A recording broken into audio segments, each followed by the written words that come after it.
জুমার দিনকে কেন্দ্র করে মানুষ বেহায়াপনা সিনেমা নাটক রিলিজ করতো যে আজকে জুমা সবার বন্ধ, সো আজকে হবে বেহায়াপনার দিন। না মানে শুক্রবার তাহলে কেন রিলিজ করে সিনেমা নাটক? ওয়াই? আপনি কি বোঝেন না এটা? মানে আপনি এতই মানে কি বলছেন ভাই? না না, এত বোকা আপনি, না কি বলেন আপনি? বললাম বিশ্বাস করেন আপনি এত বোকা। জুমার দিন কেন সিনেমা নাটক হয়? কারণ আপনার বন্ধ আজকে, সো আজকে বেহায়াপনার দিন। এই যে আপনাদের এই ব্রিজের পাশে 300 ফিটে গেলে দেখা যায় শুক্রবারে কত নোংরামো হয়। জুমার দিন নোংরামের দিন, কারণ আজকে বন্ধ, আজকে কামলা খাটার দিন না, আজকে হচ্ছে অশ্লীলতার দিন।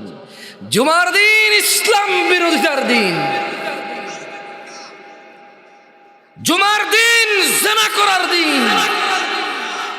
তো তা কি হচ্ছে তাহলে? আসলে কি আমি ভুল বলছি? আমি ভুল বলছি?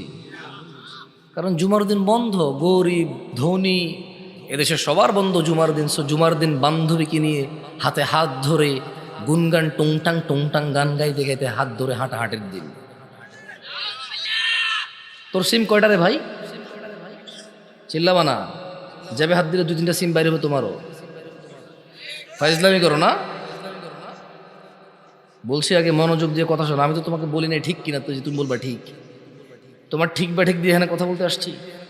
আমি বিলিভ করি আমার ভুল হইতে পারে, তবে তোমারে ঠিক কিনা জিজ্ঞাসা না। রাসূল কতটুকু দিয়েছে আসেন আমরা জেনে নেই।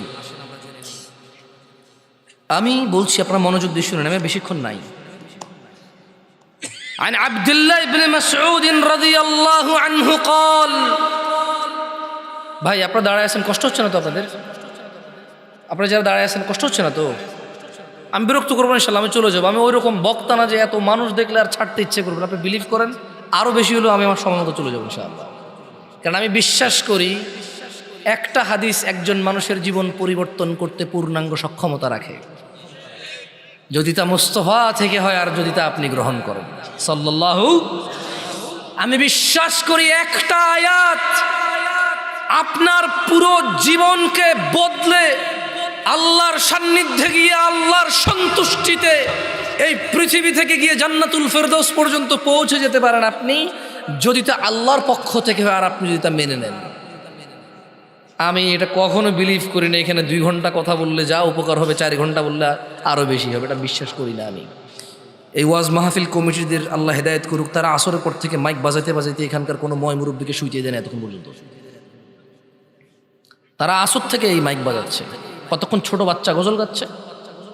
ভাই আপনাদের বিরুদ্ধে যাচ্ছে, একটু বলে ফেলি না, আমি তো কী করবো, অর্ধেক কথা তো ছুঁয়ে যাবে, সরি। তারা আসর থেকে মাইক বাজানো শুরু করছে, ছোট বাচ্চা গজল গাইবে নাইলে কিছু করবে ওদের মানে বলছে তো বলছে বলছে তো বলছে, সেই বিকাল 3টা 2টা শুরু হলো, 2টা 3টা 4টা 5টা 6টা 7টা 8টা 9টা 10টা, এখন বাজে 11টা, টানা 10 ঘন্টা এই এলাকার মানুষকে তারা যন্ত্রণা দিচ্ছে। তারপর কতক্ষণ বলবে মানুষ, কতক্ষণ শুনবে মানুষ? একটা মানুষ তো। এরপরে এক একটা বক্তব্যের মধ্যে 4জন 5জন না হলে মানুষ হবে না মনে করে। আরে ভাই মানুষ তো ভাই, কতটুকু নিতে পারে মানুষ? ও বুঝতে পারছি বুঝতে পারছি বুঝতে পারছি। এরা জানে আমি আপনাদেরকে চিনি না, এরা চেনে যে আগামী 365 দিন আর পাবেন আপনাদেরকে এখানে। কারণ জুমায় আপনারা রুকু ধরতে আসবেন, খুতবা শুনতে আসবেন না। তারা বলছে যে বেটা পাইছি আজকে ছাড়বো না তোরে, যাবি কই? কম্বলের তোরে ঢুকলো মাইকের সাউন্ড যাবে, তোরে আজকে শুনে ছাড়বো। টাকা উসুল হওয়া চাই।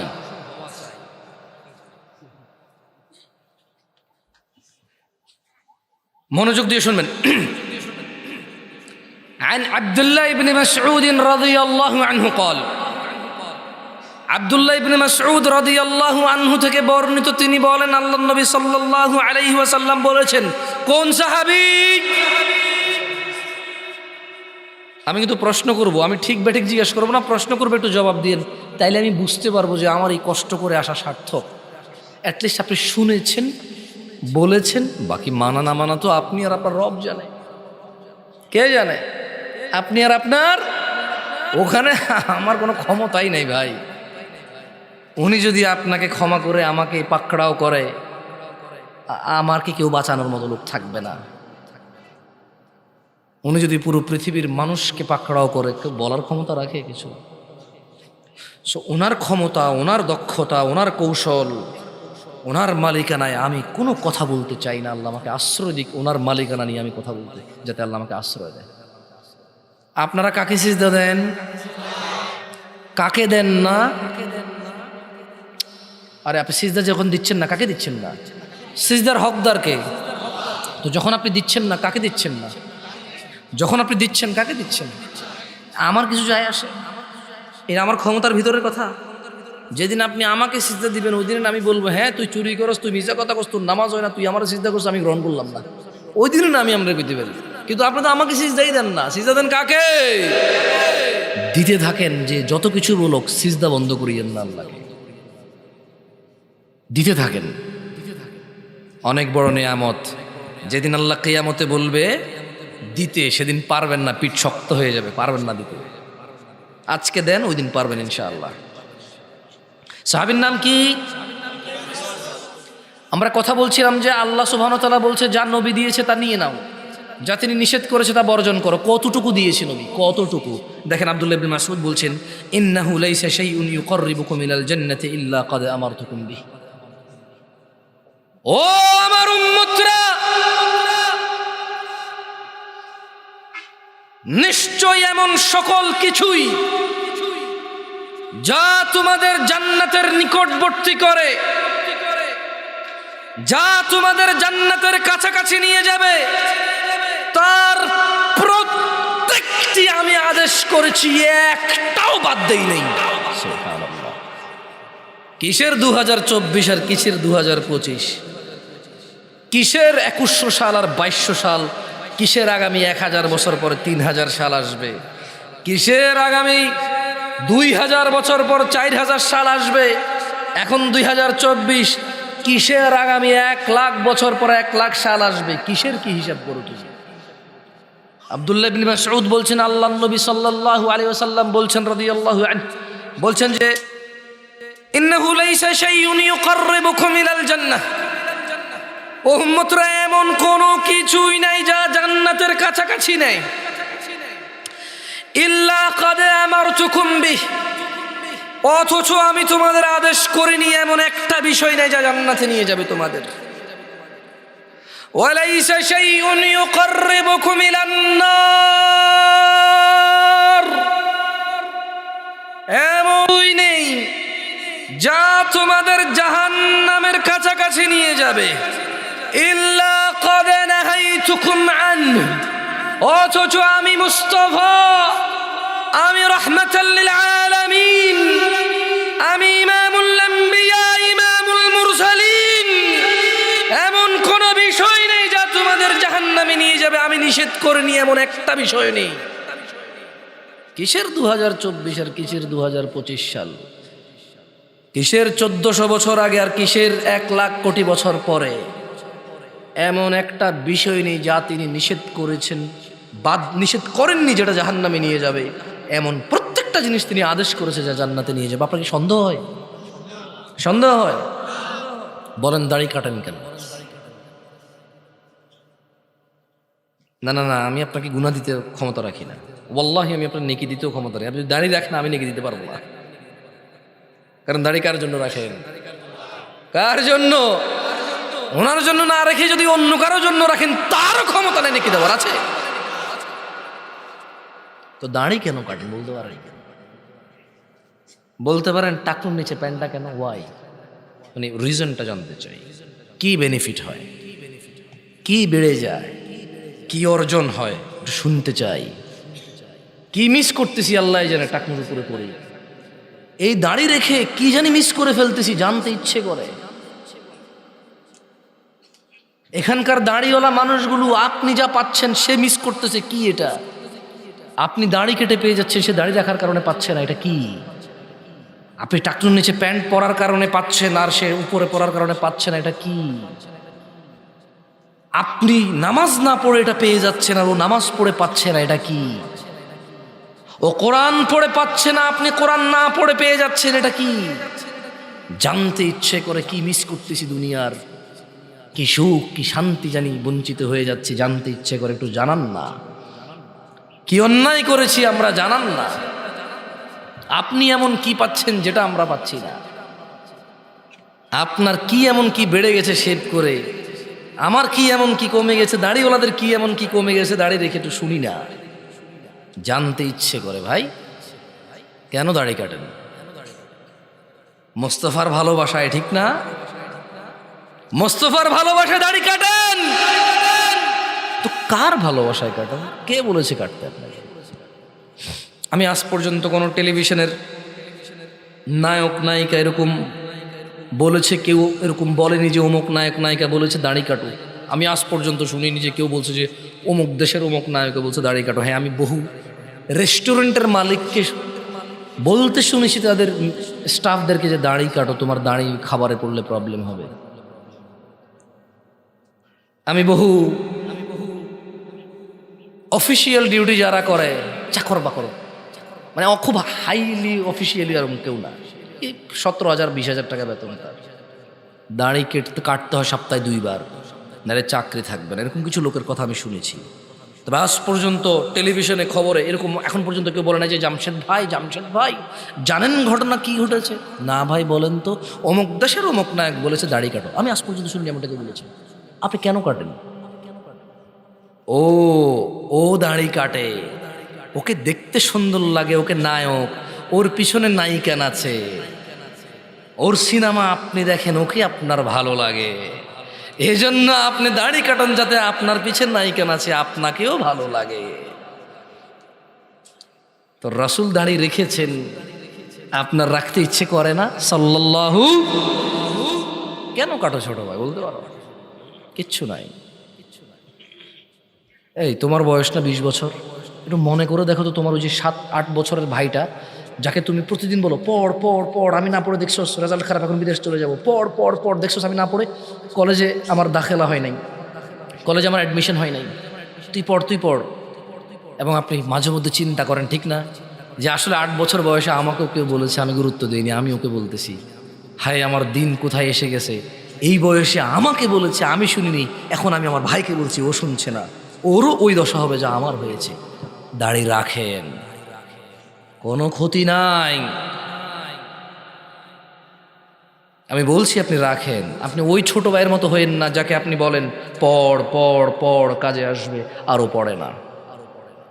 আপনি ওর মতো হয়েন না, আপনি রাখেন দাড়ি। যাই হোক, লাস্ট একটা হাদিস, একটা আয়াত বলে আমি আমার বক্তব্য শেষ করব। সুবহানাল্লাহ, আমি কল্পনা করতে পারিনি প্রায় 50 মিনিট কথা বলে ফেলছি। আল্লাহু আকবার, বুঝতেও পারি নাই। সুবহানাল্লাহ, লা ইলাহা ইল্লাল্লাহ, লা ইলাহা ইল্লাল্লাহ। আল্লাহ নবী সাল্লাল্লাহু আলাইহি সাল্লাম আবু হুরায়রা রাদিয়াল্লাহু আনহু থেকে বর্ণিত। কার থেকে? কার থেকে? কার থেকে? সবাই বলেন, কার থেকে? আবু হুরায়রা রাদিয়াল্লাহু আনহু থেকে বর্ণিত। তিনি বলেন যে ক্বালা রাসূলুল্লাহ সাল্লাল্লাহু আলাইহি ওয়াসাল্লাম, আল্লাহ রাসূল সাল্লাল্লাহু আলাইহি ওয়াসাল্লাম বলেছেন, বাদা আল ইসলাম গরীবা, ইসলামের সূচনা হয়েছিল অপরিচিত অবস্থায়। অপরিচিত অবস্থায় কিসের সূচনা হয়েছিল? ইসলামের সূচনা হয়েছিল কি অবস্থায়? ইসলামের সূচনা হয়েছিল কি অবস্থায়? অপরিচিত অবস্থায়। কিসের সূচনা হয়েছিল? ইসলামের। তিনি বলছেন ওয়াসায়াউদু কামা বাদা গরীবা, অচিরেই। কে বলছে এটা? না, আবু হুরায়রা তো বর্ণনা করছেন। কথা বলছে কে? কথা বলছে কে? সাল্লাল্লাহু আলাইহি ওয়াসাল্লাম। আর আপনাকে একটা কথা বলে রাখি, যদি বলেন যে উনি যে বলছে, কেমনে বলছে, কিভাবে জানে উনি? রব বলছে ওয়ামা ইয়ানতিকু আনিল হাওয়া ইন হুয়া ইল্লা ওয়াহয়ু ইউহা। মুহাম্মদ সাল্লাল্লাহু আলাইহি সাল্লাম প্রবৃত্তির শিকার হয়ে কথা বলে না। যা ওহী হয়, যা আকাশ থেকে অবতীর্ণ হয় তাই বলে। এর বাইরে কিছু বলে না। এই জন্য আপনার এটা বিশ্বাস করা উচিত। উনি বলছেন ওয়াসায়াউদু কামা বাদা গরীবা, অচিরে ইসলাম অপরিচিত হয়ে যাবে। দেখেন আপনি আপনার বিয়েই চেনেন না, বলেন আপনার বিয়েতে ইসলাম কতটুকু আছে? বলেন আপনার মা আপনাকে কবে বলেছে আপনি ইসলামের কোন কাজটা করছেন না কোন কাজটা করছেন? বলতে পারেন আমাকে? আপনার বাসায় ইসলামের পরিচয় কি? আসলে কি পরিচয় ইসলামের আপনার? বুঝলাম কোরআন পড়তে জানেন না, আমি মানলাম সুর করে পড়তে পারেন না, হয়তো এমনি পড়তে পারেন না, আমি মানলাম আপনি এমনিও পড়তে পারেন না, সুর করেও পড়তে পারেন না, আপনি অক্ষরও চেনেন না, আমি মানলাম।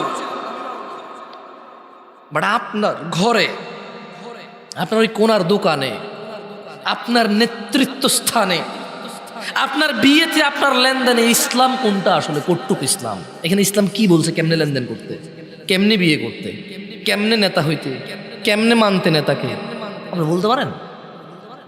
ওয়াসায়াউদু কামা বাদা গরীবা, অপরিচিত হয়ে যাবে। আপনি জানেনই না কেমনে বিয়ে করতে হয়। রিয়েলি আসলে আপনি জানেন না। আপনি একটা মেয়ের সাথে জানা করেন এই উদ্দেশ্যে, কারণ আমি তোকে বিয়ে করব, আমি তোকে কি করব। মানে আপনি বলছেন যে না ভাই না, আমার চরিত্র তো খারাপ না, উল্টা পাল্টা পোলাপানের মতো, বাস একটা ভাই আজকে 3 বছর থেকে একজনের সাথে রিলেশন, ব্যাস। বাকিরা বোঝে না, এটা হাসতে পারতেছে না। 2-1 বুঝছে তো, কমন পড়ছে না রে ভাই, কমন। আরে না না, তোমার না, তোমার বন্ধুর। এবার হয়েছে খুশি? তো ও বলছে যে, মেয়ে বলছে যে না, চরিত্র একজনকে দিছি, একজনই বাস।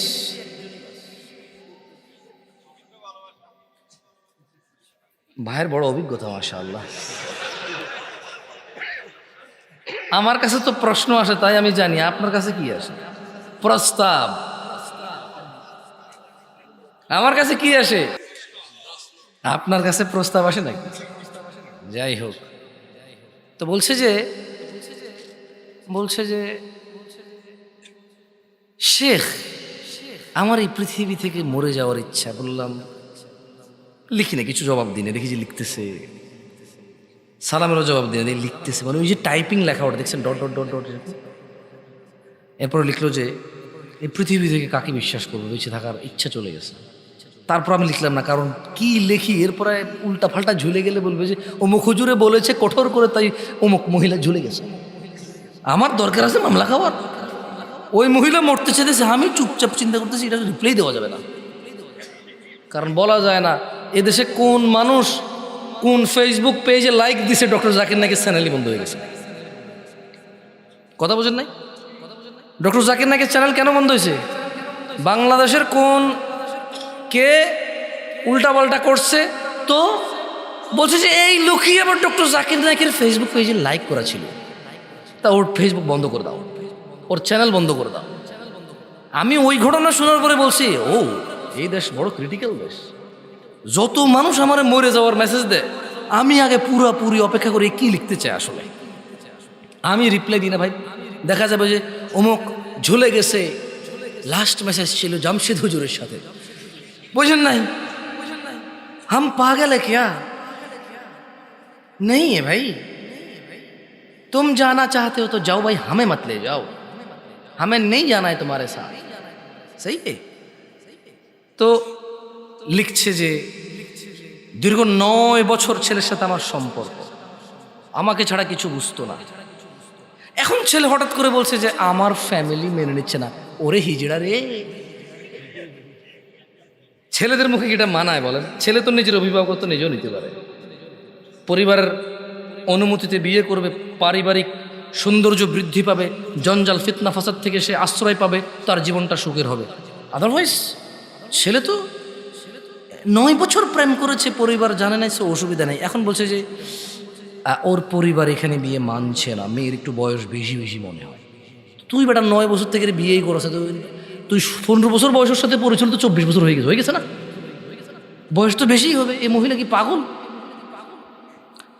তো এবার আমি চিন্তা করলাম যে আচ্ছা এবার রিপ্লাই দেওয়া যায়। আমি বললাম যে যখন আপনার প্রশ্ন কি, ও আপনাকে মানে বলছে যে ওই ছেলের কি হবে যে আমার সাথে 9 বছর প্রেম করে অন্তরঙ্গ সম্পর্ক ছিল, এখন বলছে আমাকে বিয়ে করবেন, ওর কি হবে? তো আমি ওকে উল্টা কোয়েশ্চেন করলাম যে এখন আপনার আপত্তি কি 9 বছর রিলেশন করে বিয়ে করেনি এখানে, নাকি 9 বছর রিলেশন করেছেন এখানে? আপত্তি কোনটা আসলে?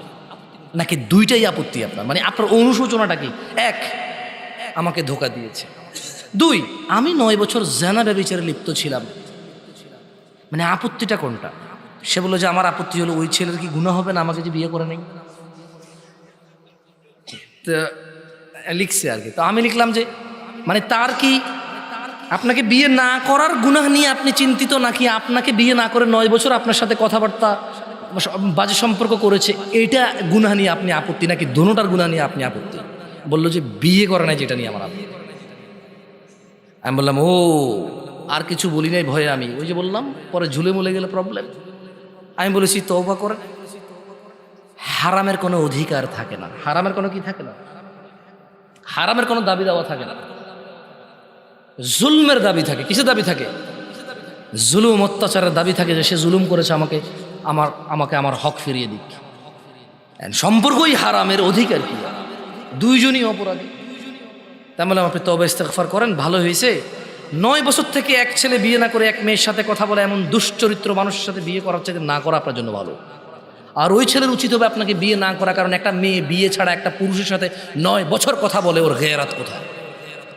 ওর কোথায় আত্মমর্যাদা? ওর কোথায় সতীত্ব? আর কোথায় ওর চরিত্রতা?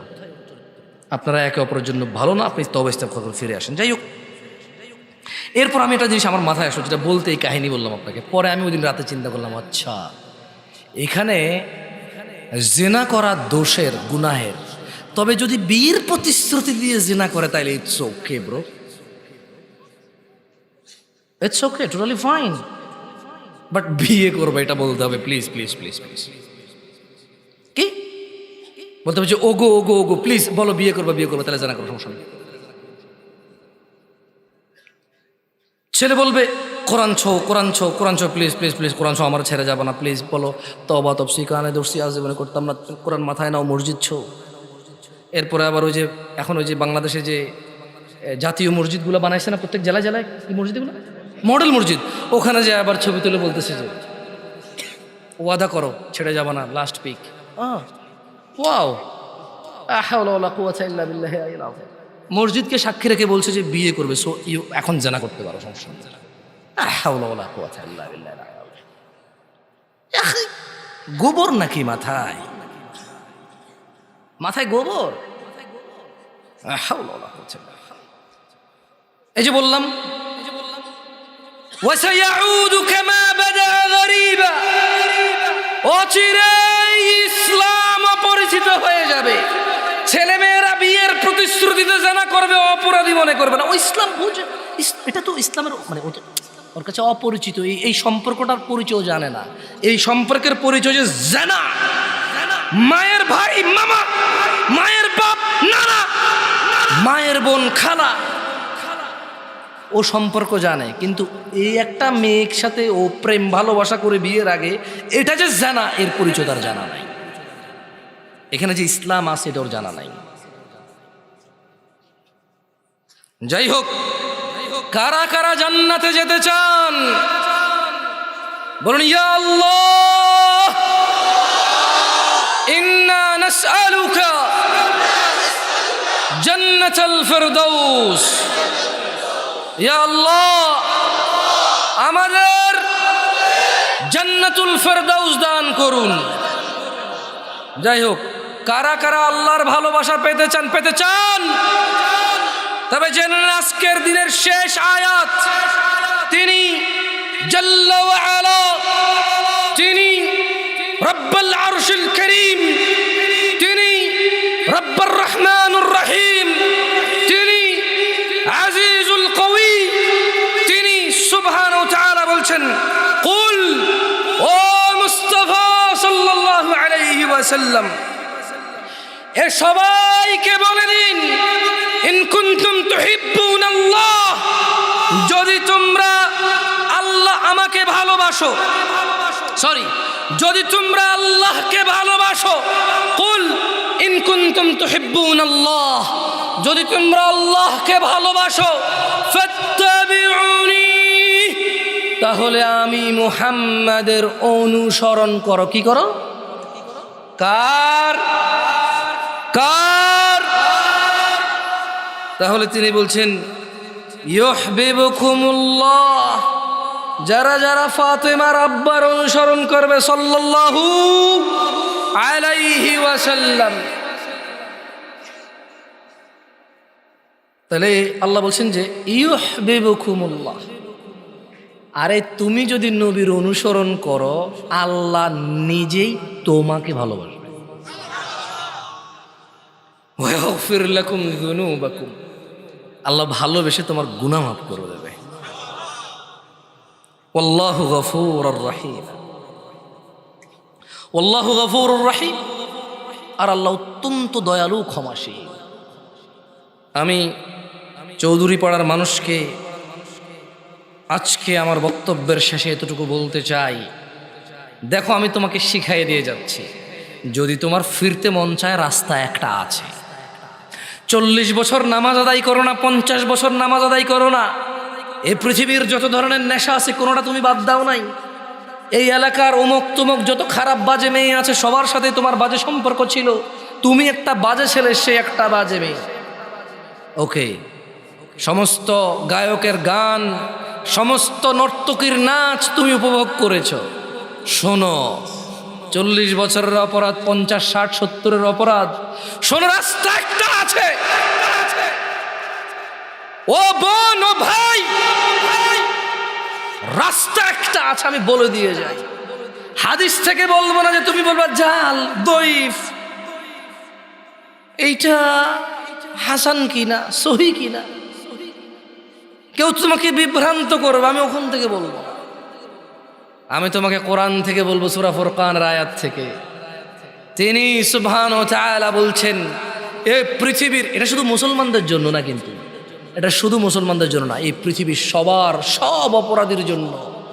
তিনি বলছেন ইল্লা মান তাব,